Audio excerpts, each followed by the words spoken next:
प्यारे बच्चों, आज हम पढ़ेंगे सराइकी का अगला हर्फ घाफ या घे। ये भी वही काफ, उसके ऊपर दूसरा लड़ा बन गया गाफ और उसके आगे दो आंखों वाला है बन गया घे। ये इसकी शक्ल है।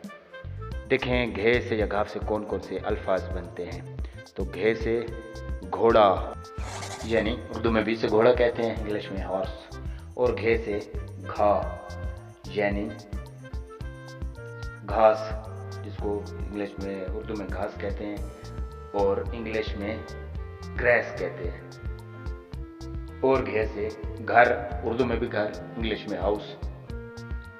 और घे से घड़ा, उर्दू में भी घड़ा या मटका कहते हैं। और घे से घाटा, उर्दू में यानी गाढ़ा, इंग्लिश में जिसे थिक कहते हैं।